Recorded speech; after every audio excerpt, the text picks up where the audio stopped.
اکبر نے تمام کر کے دکھایا. اس لیے میں نے کہا چلتے پھرتے ہوئے جنتی. میرے آقا کا فرمان ہے الصلاۃ مفتاح الجنہ، نماز جنت کی چابی ہے. تو 14 سال کے بعد بکواس کرتے ہے کہ صدیق جنت میں نہیں جائے گا. جنت کی چابی ہی صدیق اکبر کے پاس ہے کہ وہ 5 وقت کا نمازی ہے جس طرح باقی صحابہ نے بیعت ہے. اسی طرح میرے آقا کا فرمان ہے کسی بھی معاملے میں صبر کرنے والا جنت میں جائے گا. حضرت صدیق اکبر رضی اللہ تعالیٰ کو مکہ مکرمہ میں نبی علیہ السلام پر ایمان لانے کی وجہ سے اور کافروں مشرکوں کے سینے پر کھڑے ہو کر کے اللہ کی وحدانیت کا ڈنکا بجانے کی وجہ سے مارا گیا، پیٹا گیا، لوگ وہاں ہوئے، بے ہوش ہوئے، ہوش میں آئے، تب بھی صبر کیا اس مصیبت پر. اس کے علاوہ مخالفتیں ہوئی، مخاصمتیں ہوئی، آپ نے صبر کیا. مکہ سے نکلنا پڑا، آپ نے صبر کیا. طائف کی وادیوں میں جانا پڑا، آپ نے صبر کیا. آپ کو بھوکا پیاسا شیخ ابی طالب میں رہنا پڑا، آپ نے صبر کیا. روزہ رکھ کے صبر کیا، بھوک برداشت کر کے صبر کیا، پیاس برداشت کر کے صبر کیا، لوگوں کے طعنے برداشت کر کے صبر کیا، برادری کی مخالفت کو دیکھ کر صبر کیا. صبر کا بدلہ میرے آقا فرماتے ہیں جنتی ہے. اس لیے میرے کا صدیق اکبر چلتے پھرتے ہوئے جنتی ہے. اللہ کے راستے میں ہجرت کرنے والے کو جنتی کہا گیا. صدیق اکبر نے، باقی صحابہ نے اپنے طور پہ ہجرت کی. صدیق اکبر کو یہ سعادت ہے کہ حضور کے ساتھ ہجرت کر کے جاتے ہیں. میرے آقا کا فرمان ہے من بنا للہ مسجدا بنى اللہ لہ بیتا فی الجنہ، جس نے مسجد اللہ کا گھر بنایا اس کے بدلے میں اللہ اس کے لیے جنت میں گھر بنائے گا. حضرت صدیق اکبر کو سعادت حاصل ہے مسجد نبی کی زمین خرید کر اپنے پیسوں سے اللہ کے راستے میں وقف کی، اس کی تعمیر میں حصہ لیا. اس بنیاد پر میں نے کہا صدیق اکبر چلتے پھرتے ہوئے جنتی ہے. حضرت صدیق اکبر مجاہد بھی ہے، سارے غزوات میں حضور کے ساتھ شرکت کر کے جہاد کیا، استقامت کا مظاہرہ کیا. مجاہد کے لیے بھی جنت بتائی گئی. صدیق اکبر چلتے پھرتے جنتی ہے. ہمیشہ سچ بولا، صداقت کے پیکر ہے، سچ کے بدلے میں بھی نجات اور جنت ہے. اس لیے صدیق اکبر چلتے پھرتے ہوئے جنتی ہے. میرے آقا صلی اللہ علیہ وسلم نے فرمایا حضرت علی رضی اللہ تعالیٰ کے ساتھ مسجد سے باہر جا رہے تھے. فرمایا علی ایک بات بتانا چاہتا ہوں، ابھی ظاہر نہ کرنا، موقع آئے تو بتا دینا. جی آقا فرمائے. فرمایا وہ سامنے 2 شخص آ رہے ہیں، ان کے متعلق میں آپ کو بتانا چاہتا ہوں. یہ دونوں شخص جو ہیں سیدہ قبول اہل الجنہ، انبیاء کے بعد جنت کے بوڑھوں کے بزرگوں کے سردار ہوں گے. حضرت علی فرماتے ہیں تجسس بھری نظروں سے دیکھتا رہا یہ آنے والے کون ہیں، یہ خوش قسمت کون ہے. جب وہ دونوں بزرگ قریب ہوئے تو میں نے دیکھا ایک ابو بکر ہے، ایک عمر ہے.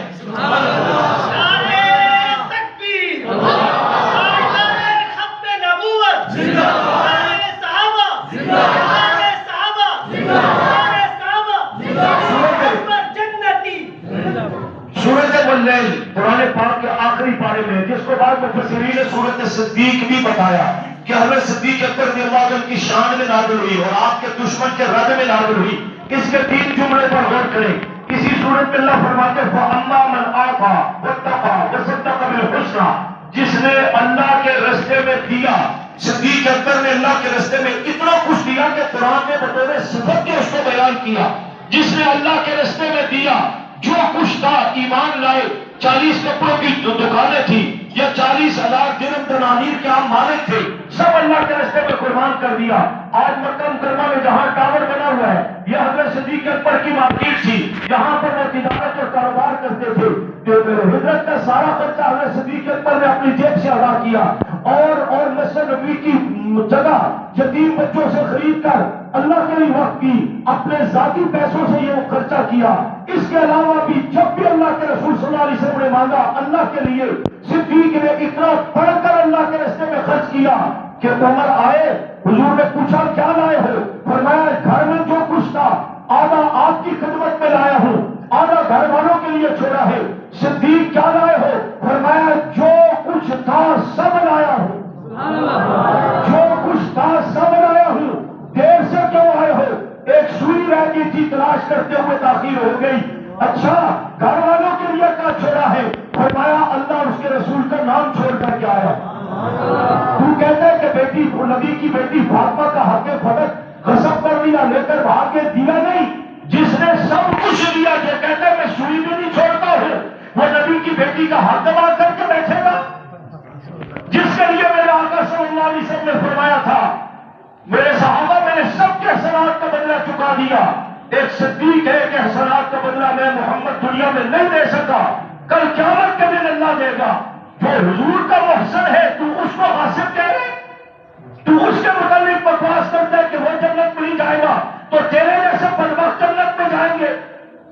کچھ بات سمجھ آ رہی ہے آپ کو؟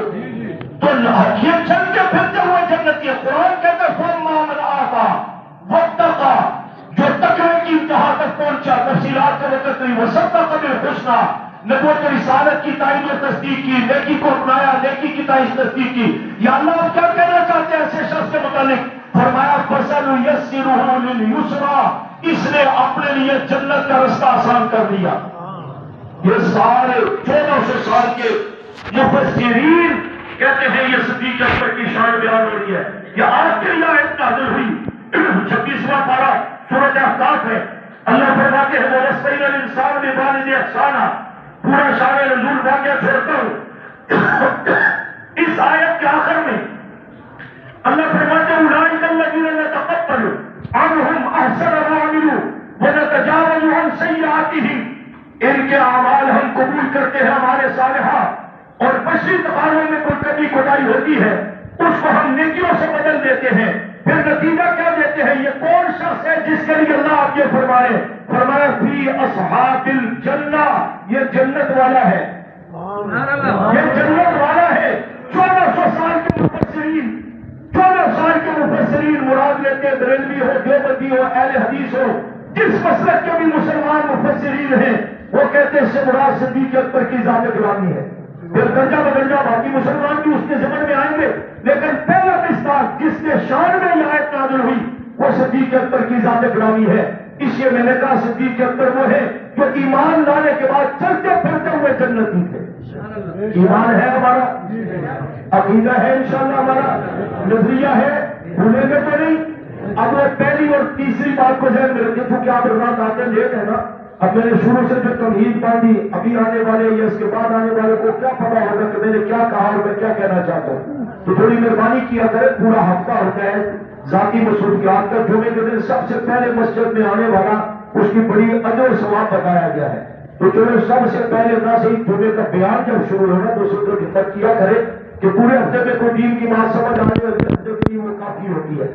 تو پہلا اور دوسری بات یہ تھی کہ صدیق اکبر آئے بھی جنت سے تھے، ایمان لانے کے بعد چلتے پھرتے جنتی تھے، آج بھی جنت میں آرام فرمائے. اب تیسری کو پہلی بات سے ملائیں گے تو بات سمجھ آئے گی. میرے کہا میں صدیق اکبر رضی اللہ تعالیٰ آج بھی جنت میں آرام فرما ہے. کیا مطلب؟ اللہ فرماتے ہیں منہا خلقناکم وفیہا نعیدکم ومنہا نخرجکم تارۃ اخری. آدمی مرنے کے بعد جس جگہ دفنایا جاتا ہے سمجھ لو کہ اس کا وجود بنانے کے لیے مٹی یہاں سے لی گئی تھی، مٹی یہاں سے لی گئی تھی. مولانا حضرت شریف رحمۃ اللہ علیہ جنگ کے رہنے والے تھے. مولانا اسحاق قاسم رحمۃ اللہ علیہ اوکارا کے رہنے والے تھے. مولانا عالم طاہر شریف رحمۃ اللہ علیہ چچاوتی کے رہنے والے تھے. مولانا مختار سیال رحمۃ اللہ علیہ جنگ کے کور علاقے کے رہنے والے تھے. لیکن ساری زندگی صحابہ صحابہ صحابہ کرتے رہے. شہادت کے بعد جامع محمودیہ جنگ میں ایک ہی جگہ پر دفنائے گئے تو پتہ لگا کہ ان سب کا خمیر ایک ہی جگہ سے بنا تھا. اس لیے جو سورج جنگی کی تھی وہی جہرمان فاروقی کی، وہی آدم تارک کی، وہی سار قاسمی کی، وہی مختار سیال کی، وہی اظہار کی. یہ میں نے زبان مثال دے دی. اب دیکھیں آپ اللہ فرماتے ہیں مرنے کے بعد آپ کی جہاں دفنایا جاتا ہے اس کا وجود بنانے کے لیے مٹی وہاں سے لی جاتی ہے. چنانچہ نبی علیہ السلام روزہ مبارک میں آرام فرما ہے. صدیق اکبر بھی 2 سال 2 ماہ 10 دن کے بعد جب وفات ہوتی ہے تو روزہ مبارک میں آرام فرما ہے. معلوم ہوا جس مٹی سے نبوت کا وجود بنا اسی مٹی سے صدیقیت کا وجود بنا. اور اس مٹی کے لیے میرے آقا فرماتے ہیں ما بین بیتی و منبری روضۃ من ریاض الجنہ. میرا روزہ میرا ممبر اور درمیان والی جگہ، صرف درمیان والی جگہ نہیں، یہ من علماء سمجھائیں گے. یہ من بتاتا ہے کہ روزہ اور ممبر سمیت یہ جگہ جنت کے باغوں میں سے ایک باغ ہے جس میں ہم حج عمرے پر جاتے ہوئے نفل پڑھنا سعادت سمجھتے ہیں. یہ جنت ہے. میں نہیں کہہ رہا کوئی مولوی صاحب نہیں ہے، اللہ کے رسول صلی اللہ علیہ وسلم فرما رہے ہیں یہ جنت ہے. اسی جنت میں آقا آرام فرما ہے، اسی جنت میں صدیق و عمر آرام فرما ہے. اور پھر نبی علیہ السلام کا فرمان ہے، حضور السلام کا وجود اقدس بنانے کے لیے فرشتوں سے کہا گیا مٹی لاؤ. فرشتے دیکھنے لگ گئے زمینوں کی طرف، کہاں سے مٹی لائے؟ اللہ نے فرمایا یہ پستیوں والی ہے، جس محبوب کو بنانا چاہتے بلندیوں والا ہے۔ کہاں سے مٹی لائے؟ فرمایا جنت سے مٹی لے کر کے آؤ۔ میرے آقا فرماتے تربتھا طیبہ، جنت کی مٹی خوشبودار بھی ہے، پاکیزہ بھی ہے۔ اس مٹی سے توجہ نہ ہٹائے، اس کو ہٹائے، اس مٹی سے، جنت کی مٹی سے اللہ نے نبی اسلام کا وجود بنایا۔ فرشتے لے کر کے آئے، یا اللہ کیا بنائے، کیسے بنائے؟ فرمایا میں نے ساری کائنات اذا اراد شیئا یقول له کن فیکون، کن کہہ کر بنائی ہے۔ یہ زمین اسمان، یہ درخت و شجر حجر، آج نہ میں نے کن کہنا ہے نہ فرشتوں تم سے بنوانا ہے۔ یا اللہ کیسے بنائیں گے؟ فرمایا میرا محبوب ہے، مقصود کائنات ہے، خلقتہ بیدی، اپنے محبوب کو اپنے ہاتھوں سے بناؤں گا، اپنے ہاتھوں سے سجاؤں گا۔ چنانچہ اللہ کی ذات تو وجود سے پاک ہے۔ یہ جملے روایات میں میری اور آپ کی ذہنی سطح کو بات سمجھانے کے لیے آتے ہیں کہ گویا کہ اللہ نے ساری کائنات کو تو کن کہہ کر بنایا، اپنے محبوب صلی اللہ علیہ وسلم کو جنت کی پاکیزہ خوشبودار مٹی سے اپنے ہاتھوں سے بنایا۔ تو جس مٹی سے آقا بنے اسی مٹی سے صدیق بنے۔ اس لیے میں نے کہا صدیق آئے بھی جنت سے تھے، ایمان لانے کے بعد چلتے پھرتے ہوئے بھی جنتی تھے، آج بھی جنت میں راہ فرما ہے۔ اور اسی کے لیے میرے آقا مزید یہ فرماتے ہیں انا وابا بکر خلقنا من تربۃ واحدۃ وفیہا ندفن، مجھے اور ابو بکر کو رب نے ایک مٹی سے بنایا ہے، دنیا سے جانے کے بعد ایک ہی مٹی میں دفنائے جائیں گے اور قیامت کے دن وہاں سے ہی اٹھائے جائیں گے۔ تین باتیں سمجھ آ گئی؟ وہ کہتے ہیں جس سے فاطمہ ناراض ہے اس نے جنت میں نہیں جانا، تبرہ کرنا مقصد ہے اپنے صدیق اکبر رضی اللہ عنہ کے خلاف، لیکن صدیق اکبر کی شان میں نے بتائی، وہ تو آئی جنت سے تھے، ایمان لانے کے بعد چلتے پھرتے جنتی تھے، آج بھی روزہ مبارک میں حضور کے ساتھ جنت کا راہ فرما ہے۔ اب چوتھا اور آخری جملہ سمجھے، بات کو اختتام کی طرف لائے۔ میرے آقا صلی اللہ علیہ وسلم نے فرمایا اول من يدخل الجنت من امتی ابا بکر، میری امت کے انبیاء کے بعد سب سے پہلے جو شخص جنت میں جائے گا وہ ابو بکر صدیق ہوں گے۔ بات سمجھ آ گئی؟ آج بھی جنت سے تھے، ایمان لانے کے بعد چلتے پھرتے جنتی تھے، آج جنت کا راہ فرمایا، کل قیامت کے دن بھی جنت میں جائیں گے۔ اب یہ جو باب فقط کے حوالے سے پراپگنڈا کر کے آپ کا نوجوان کا ذہن خراب کرتا ہے کہ نبی کی بیٹی نے آپ کے حق مانگا، معاذ اللہ صدیق اکبر نے انکار کر دیا تو نبی کی بیٹی ناراض ہوگی، جس سے فاطمہ ناراض ہو اس نے جنت میں نہیں جانا۔ وہ وضاحت میں نے شروع میں کر دی، ورنہ سب سے وضاحت پوچھ لینا کہ یہ سب جھوٹ ہے، آپ نے کوئی انکار نہیں کیا، آپ نے صرف وضاحت کی تھی کہ یہ صدقہ کیا جاتا ہے، میرے آقا کا فرمان ہے۔ اس لیے جو اعمال مدینہ یا خمس خیبر ہے، یہ فتح ہے جس کا حضور کے دور میں اس کی آمدن تقسیم ہوتی تھی، جن میں تقسیم ہوتی تھی، صدیق اکبر انہی میں تقسیم کریں گے۔ لیکن یہ کہنا کہ آپ سے فاطمہ ناراض ہوگی کسی مستند روایت میں نہیں ملتا، سب جھوٹ پراپگنڈا ہے۔ اس کو یاد کرو، کہتے ہیں صدیق جنت میں نہیں جائے گا، میں نے کہا تو اپنی خیر بنا، جس کا یہ عقیدہ ہے وہ اپنی خیر بنائے کہ تو کہاں جائے گا، کہتے ہیں کہ جنت میں جائیں گے۔ میں نے کہا کیسے جاؤ گے جنت میں؟ یہ پچھلے 2 سال پہلے کی بات ہے، ٹی وی کے پروگرام میں عظمت صحابہ کے بارے سے گفتگو ہو رہی تھی، بریلوی دیوبندی حدیث علماء بیٹھے تھے، سوال جواب کرنے والی ایک محترمہ تھی، اس میں ایک بدبخت بھی بیٹھا ہوا تھا، تو وہ جب بھی صحابہ کی شان عظمت کی بات ہوتی نا وہ بیچارہ بڑا پریشان ہوتا تھا۔ تو اس محترمہ نے سوال کر لیا کہ علامہ صاحب یہ باقی علماء سنی بیٹھے ہیں، صحابہ کی شان ہوتی ہے، ان کے چہرے پر نور آتا ہے، یہ بڑے خوش ہوتے ہیں، بڑے مسرور ہوتے ہیں، یہ ان کو بڑا لطف آتا ہے، آپ کے چہرے پر دارا کیوں بولتے ہیں؟ آپ کے چہرے پر تیور، ماتھے پر تیور کیوں آ جاتے ہیں؟ آپ کا رنگ کیوں بدل جاتا ہے؟ بڑا ہوا تو پہلے سے بیٹھا تھا بیچارہ، اس نے ایک بات پر کہا نا جی میں 50,000 روایتیں پیش کر سکتا ہوں، تو ٹی وی اینکر محترمہ جو تھی اس نے کہا کہ علامہ صاحب تھوڑی کٹا لو، تھی 5 ہی روایتیں پیش کر دو کافی ہے۔ اگر 50,000 روایتیں ایک چیز پر تو کہاں ہوتی ہیں؟ ایسے نہیں ہے تو روایتیں کہاں سے آئیں گی؟ اس نے بڑے کارنی تھی، جب اس نے یہ کہا پریشان تو وہ اس میں بھی تھا کہ ہر بات پہ مجھے ٹوک رہی ہے، اور جب اس نے یہ کہا کہ جب صحابہ کی شان بیان ہوتی ہے، علماء ہیں، مسلمان ہیں، یہ خوش ہوتے ہیں، ان کے چہرے پر رونق آتی ہے، آپ کیوں پریشان ہوتے ہیں؟ وہ چارہ لاجواب ہو گیا، اس کے بھاگ گیا۔ اب کیمرہ تو چل رہا تھا، وہ پروگرام چھوڑ کے بھاگ گیا، اپنی قوم نے پکڑ لیا، علامہ صاحب آپ تو صحابہ کے خلاف ہمیں بڑی باتیں بتاتے ہو، اب ایک عورت نے سوال کیا، آپ لاجواب ہو کے آگے ہماری ماں کٹوا دی، ہمیں منوا دیا، ساری زندگی صحابہ کے خلاف بکواس ہمیں سمجھائے، دیتے نا وہاں جواب۔ اب علامہ کیا کرتا، مرتبہ کیا کرتا، روزی میں تو قرار رکھنی ہے، وہ اپنوں کو کہنے لگا بھائی تم سمجھے نہیں میں کیا کر کے آیا؟ انہوں نے کہا سمجھائے نا کیا کر کے آئے؟ انہوں نے کہا آپ کو جو پتا ہے ہمارے عقیدے کے مطابق جہاں صحابہ کی شان بیان ہوتی ہے، ان کی تعریف ہوتی ہے، اس محفل سے ہم بغض اور نفرت کا اظہار کرتے ہوئے اٹھ جایا کرتے ہیں۔ معاذ اللہ، استغفر اللہ۔ یہ اس نے اپنے منہ سے کہا۔ انہوں نے کہا ہم صحابہ کی شان بیان ہو رہی تھی، مجھے برداشت نہیں ہوئی، صحابہ چونکہ ہمیں برداشت نہیں ہوتے، اس لیے میں محفل چھوڑ آیا۔ اچھا ٹھیک، 2 ہفتے بعد وہ مر گیا، ٹھیک 2 ہفتے کے بعد وہ مر گیا۔ میں نے کہا بات یہ نہیں ہے، بات یہ ہے کہ 1400 سال پہلے رب نے کہہ دیا تھا کہ جو صحابہ سے بغض رکھتے ہیں نا، 10-12 جگہ قرآن پاک نے ان کی حرکتیں، ان کی حیثیتیں بیان کی ہے قرآن۔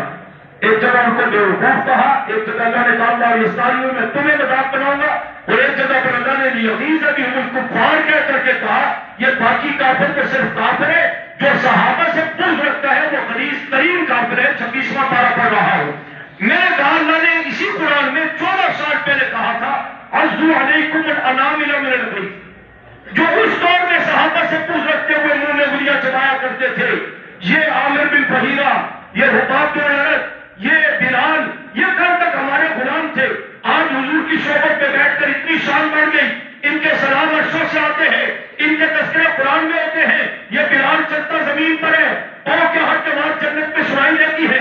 قرآن نے کہا عضوا علیکم الانامل من الغیظ، اس وقت بھی صحابہ سے بغض رکھنے والے منہ میں انگلیاں چبایا کرتے تھے، غصے کا بغض کا اظہار کرتے ہوئے۔ تو جواب میں اللہ نے یہ نہیں کہا دوستوں بزرگوں کسی بھی کلمہ پڑھ لو تو ہمیں میں عزت دے دوں گا۔ اللہ نے کہا کل موتوا بغیظکم، کل موتوا بغیظکم، میرے محبوب ان سے کہہ دو کہ تم اسی غیظ و غضب میں مر جاؤ جس بدبخت کے دل میں صحابہ کا بغض ہو۔ میں رب کی اس دھرتی پر اس کو چلتا پھرتا ہوا اچھا نہیں سمجھتا، مر جاؤ تم اسی غیظ و غضب میں۔ میں نے کہا تو نے کہا میں ٹی وی کا پروگرام چھوڑ کے آیا کہ وہاں صحابہ کی شان بیان ہونی تھی، اور ہم چونکہ صحابہ کو برداشت نہیں کرتے اس لیے میں وہاں سے اٹھ کر کے آ گیا۔ جب آپ نے شیعوں نے اس سے پوچھا یہ تم نے کیا کیا، اس نے کہا میں صحابہ سے بغض کا اظہار کیا۔ 2 ہفتے بعد میں دنیا سے چلا گیا، اس لیے کہ رب نے 14 سال پہلے کہہ دیا تھا جو صحابہ سے بغض کا اظہار کرتا ہے وہ چلتا پھرتا مجھے بھی اچھا نہیں لگتا، اس لیے وہ مر گیا۔ میں نے کہا اس سے پوچھو اگر قبر میں بھی صحابہ کی بات ہوگی تو قبر سے کدھر بھاگ کے جائے گے؟ مرغوبوں کا من نبیوں کا من دینوں کا، تو وہاں تو یہی ہوگا نا۔ لیکن فرض کرو اگر قبر میں بھی فرشتوں نے پوچھ بتا صحابہ کے متعلق تیرا کیا عقیدہ ہے، کدھر جائے گا؟ چلو قبر میں بات کی ہوگی، میدان حشر میں انبیاء ہوں گے، صحابہ ہوں گے، صحابہ کے غلام ہوں گے، وہاں بھی تو ہر طرح صحابہ ہی ہوں گے نا۔ اب بتاؤ کدھر جاؤ گے؟ کہتے جی جنت میں جاؤں گے۔ میں نے کہا تو جس شخص کو کہہ رہا تھا کہ تیرے نظریے کے مطابق معاذ اللہ صدیق اکبر جنت میں نہیں جائیں گے، تو وہ تو جنت کے دروازے پر صدیق اکبر کھڑے ہوں گے، تو کیسے جائے گا؟ جس کے لیے آقا نے فرمایا نا بولے میں یہ بولے جنت میں امت میں ابو بکر، میری امت میں سب سے پہلے جو جنت میں جائے گا وہ ابو بکر صدیق کی ذات گرامی ہوگی۔ اب پہ دروازے پر تو صدیق کھڑا ہے، اور اس کے بعد جو جنت میں جائیں گے وہ وہی ہوں گے جو صدیق اکبر کو اپنا مقتدا پیشوا مانتے ہیں، صحابہ کو اہل بیت کو مقتدا پیشوا مانتے ہیں، وہی جنت میں جائیں گے۔ وہاں تو صدیق کھڑا ہے، تو کیسے جائے گا؟ تو مانتا نہیں ان کو۔ کہتا کہ جنت کے 8 دروازے ہیں، ایک پر صدیق ہوں گے نا، کسی سے میں چلا جاؤں گا۔ میں نے کہا میرے آقا صلی اللہ علیہ وسلم سے پوچھا گیا تھا کہ جنت کے 8 دروازے کوئی ایسا خوش نسبت بھی ہوگا کہ جنت کے 8 دروازے کہیں گے کہ ہمارے ہاں سے گزرے باب الصلاۃ، باب الریان، باب الجہاد، باب الصوم؟ حضور نے فرمایا ہاں ایسا بھی ہوگا۔ صحابہ نے پوچھا کون ہو سکتا ہے؟ فرمایا میں امید کرتا ہوں وہ صدیق اکبر ہوں گے، رضی اللہ تعالیٰ کی ذات گرامی وہ صدیق اکبر ہوں گے جن کو جنت کے 8 دروازے طلب کریں گے کہ حضرت ہمارے ہاں سے گزرے۔ اب 8 دروازے پر صدیق ہے، تو صدیق کو مانتا نہیں کیسے جائے گا؟ کہتا میں چلا جاؤں گا۔ تکیے کی چادر اوڑھ کے جاؤ گے؟ یہ کوئی پاکستان کا کوئی اسمبلی یا سینٹ تو نہیں کہ دھاندلی یا دھاندلا کر کے اندر گھس جاؤ جدھر سے بھی جاؤ، جیسے بھی پھر چوروں کا نمبر لگا رہے ہیں۔ باری باری کوئی اچھا بندہ لے آؤ یار، پاکستان بھرا ہوا ہے بزرگوں سے، علماء سے، اولیاء سے، کسی اللہ والے کو لے آؤ کو تقدیر بدل جائے، کوئی حالات بہتر ہو جائے، پھر باری باری خود لاتے بھی ہو، پھر اتار کر کے جیلوں میں بھی ڈالتے، پھر نکالتے، پھر کہتے ہو آج ابھی ادھر بیٹھ جاؤ، ادھر بیٹھ جاؤ۔ یہ کیا ڈرامہ بازی ہے؟ اور کوئی نہیں تو باز نہیں آتی، پھر انہیں کے پیچھے چل پڑتے ہیں زندہ باد مردہ باد کر کے، رونا لگ رہا ہوتا ہے، پھر بھی ہم کہتے ہیں کوئی صدیق جیسا لاؤ، کوئی عمر جیسا لاؤ، کوئی عثمان جیسا لاؤ، کوئی علی جیسا لاؤ۔ نہیں قابو آتے تو کوئی معاویہ جیسا نہ ہو. دنیا کفر بھی قابو آئے گی. یہ سارے کرپشن کے دلدادہ ہیں, یہ بھی قابو آئیں گے اور کرپشن بھی ختم ہوگی, حالات میں بھی امن ہوگا, رحمتیں بھی ہوگی, برکتیں بھی ہوں گی. آپ کے عمر صاحب یہ 14 سال پہلے کی بات ہے. نانا جس کا میرے آقا کا دین قیامت تک کے لیے ہے, اس دین کی تاثیرات بھی قیامت تک کے لیے ہے. تجربہ کرنا ہے تو افغانستان کو دیکھ لو. آپ کے سامنے وقت مکمل ہو گیا, میں بات مکمل کرنا چاہ رہا ہوں. اب 8 دروازوں میں صدیق اکبر تو کہاں جائے گا, کیسے جائے گا؟ میں چلا جاؤں گا جی جنت میں. میں نے کہا انتن خذو من اقطار السماوات والارض فانفذوا لا تنفذون الا بسلطان. قدرت کاملہ کے باوجود اللہ پاک نے کندھے سے کندھا ملا کر کے فرشتوں کو کھڑا کیا ہوا, خبردار کوئی بے ایمان, کوئی شیطان, کوئی لعنت کے اوپر نہ جانے پائے. ادھر نہیں آنے دینا کسی کو. پہرا لگا ہوا ہے, کہتا میں چلا جاؤں گا. تم کون ہوتے, تم کو جنت کے ٹھیکیدار ہو؟ میں نے کہا اللہ معاف فرمائے, ہم تو گناہگار اور جنت کے طلبگار ہیں, ہم نہیں ٹھیکیدار. تو بتا جنت میں کیسے جا, بس میں چلا جاؤں. میں نے کہا ٹھیک ہے. اچھا جنت میں جائے گا تو جنت میں کون ہوں گے؟ انبیاء تو ہوں گے, انبیاء کے بعد کون ہوگا؟ جنت میں انبیاء اور مرسلین ہوں گے. جنت میں صحابہ کا چرچا ہوگا اور صحابہ کے بعد جنت میں سپاہ صحابہ ہوگی. نہیں سمجھے؟ انبیاء ہوں گے, صحابہ ہوں گے, اہل بیت ہوں گے, سپاہ صحابہ ہوگی. سپاہ صحابہ سے مراد صرف میری جماعت نہیں, ہر وہ مسلمان جو صحابہ کا غلام ہے وہ جنت میں ہوگا انشاءاللہ. تجھے تو یہاں صحابہ برداشت نہیں, تو وہاں کیسے جائے گا؟ وہاں بھی تو طرف صحابہ ہوں گے. جنت کے محلات میں صحابہ, جنت کی نہروں پر صحابہ, جنت کے باغوں میں صحابہ, جنت کے میدانوں میں صحابہ, جنت کے درجوں میں صحابہ, ہر طرف صحابہ ہوں گے. تجھے جب صحابہ برداشت نہیں, تو جنت میں کیا کرے گا؟ اور ویسے آپ کا کیا خیال ہے کہ اللہ پاک صحابہ کو بھی جنت میں رکھیں گے اور صحابہ کے دشمن کو بھی وہاں رکھیں گے؟ نہیں تو جب صحابہ کو نہیں مانتا, جہاں تجھے صحابہ کا نام برداشت نہیں, تو جنت میں تو انبیاء کے بعد چرچا ہی صحابہ کا ہوگا, تو وہاں کیا کرے گا؟ کہتا جی میں جبہ ٹبا پہن کر حضور سے درخواست کروں گا جی میری ہماری بھی سفارش کر دیں. آقا دیکھیں گے ماشاءاللہ علامہ صاحب آ کے جبہ ٹبا پہنا ہوا بڑی جناب, فرشتوں سے کہیں گے لے جاؤ ان کو جنت میں, یہ بڑے اچھے لوگ ہیں. فرشتے کہیں گے اللہ کے رسول صلی اللہ علیہ وسلم جو آپ سمجھ رہے ہیں وہ نہیں ہے, انہوں نے آپ کے دین میں رکھنا پیدا کیا, بدعات پیدا کی, آپ کے صحابہ کو گالیاں نکالی, بہت ساری برائیوں کے جڑ ہے. یہ جبے کبے کو دیکھ کر آپ اعتماد نہ کریں کہ ان کو جنت میں لے جائیں. ان کے عقیدے, ان کے کرتوت ٹھیک نہیں ہے. حدیث کا مفہوم بتا رہا ہوں. حضور فرمائیں گے اچھا شفقن شفقن. اب شفقن کا ترجمہ اس دور میں کرنا چاہو تو خادم حسین رضوی صاحب کر کے ہیں. دور دور کو جو صحابہ رکھائیں گے ہو, دور دور کو جو مالکہ رکھائیں گے ہو.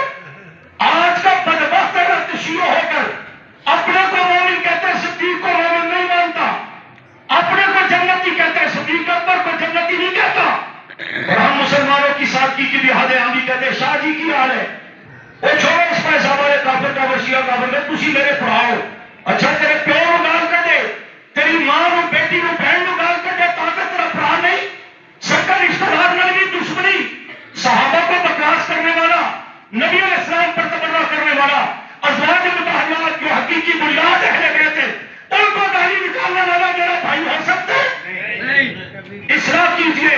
سوشل میڈیا کا دور ہے, دیکھیے اپنے بچوں کے ہاتھ میں کیا ہے. جہاں کردار تباہ ہو رہا ہے وہاں پر کسی سوشل میڈیا کے لیے میرے تیرے بچے اور بچیوں کا عقیدہ ایمان تباہ ہو رہا ہے. ہم سمجھتے ہم 30 مار خان اچھے مسلمان ہیں. ذرا بچے کو چیک کر لینا, کسی کے دماغ میں قادیانیت چل رہی ہوگی, کہیں شیعت چل رہی ہوگی, کہیں ہندویت چل رہی ہے, کہیں عیسائیت چل رہی ہے, کہیں یہودیت چل رہی ہے. یہی وجہ ہے برطانیہ میں احتجاج ہوا, میکڈونلڈ کے تمام ہوٹل خالی ہو گئے. پاکستان میں ابھی تک مسلمان بیٹھ کر کے وہ گند کھاتے ہیں جس کے نتیجے میں مسلمانوں کو اسرائیل میں مارا جاتا ہے, غزہ میں مارا جاتا ہے, شہید کیا جاتا ہے. یہ تبدیلی کیوں نہیں ہے؟ اس لیے کہ ہم مسجد میں ٹائم سے نہیں آتے, اس لیے کہ ہم مولوی صاحب کی بات کو سننا پھر کروائیت قرار دیتے ہیں, اس لیے کہ ہم کہتے ہیں بس چھوڑے یار نماز پڑھ کے آ جائیں گے, بس اتنا اسلام کافی ہے. نبی علیہ السلام کا فرمان ہے قیامت کی نشانیوں میں سے ایک نشانی یہ بھی ہوگی, آدمی صبح مسلمان ہے تو شام کو کافر, شام کو مسلمان ہے تو صبح کافر. آخر کیا ہوگا, کیسے ہوگا؟ یہ نہیں کہ کوئی اعلان کر کے کہے گا جی معذلہ میں یہودی بن جاؤں, قادیانی شیعہ عیسائی فلاں بن جاؤں. نہیں, اس کو پتہ ہی نہیں لگے گا اس کا ایمان کدھر گیا, عقیدہ کدھر گیا. وہ زبان سے کوئی ایسے جملے کہہ لے گا یا کسی کی بات سے متاثر ہو کر پیغمبر صاحب اہل بیت کے خلاف کوئی سوچ بنا لے گا جو ایمان کی بربادی کا سبب ہوگا، یہ سمجھے گا میں ٹھیک ٹھاک مسلمان ہوں، 5 وقت کی نماز پڑھتا ہوں، اندر سے ایمان ضائع ہو چکا ہوگا۔ اس لیے درخواست کرتے ہیں گھروں میں صحابہ کے تذکرے قرآن کرو، اہل بیت کے تذکرے قرآن کرو۔ میں بات مکمل کروں، اسے گاؤں میں جاؤں گا، حضور فرمائیں گے سوختن سوختن، دوڑ دوڑ پڑے، ہٹاؤ ان کو، پھر کہے گا حیدر۔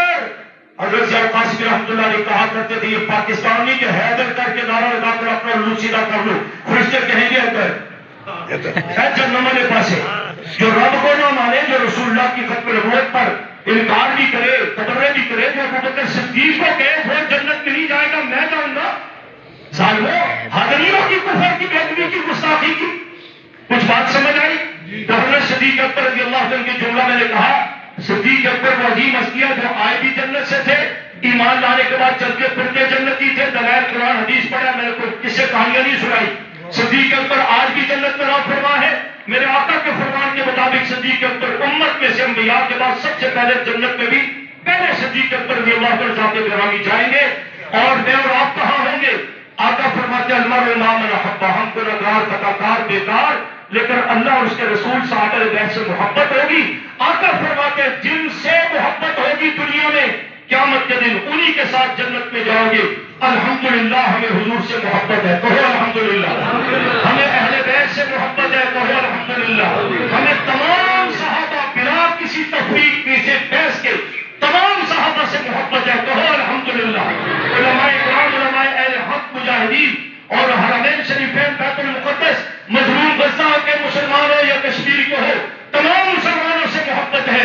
جہاں یہ مسلمان جائیں گے، یہ اہل حق جائیں گے، پیغمبر صحابہ جائیں گے، انشاءاللہ جنت میں آقا کے فرمان کے مطابق ہم بھی جائیں گے۔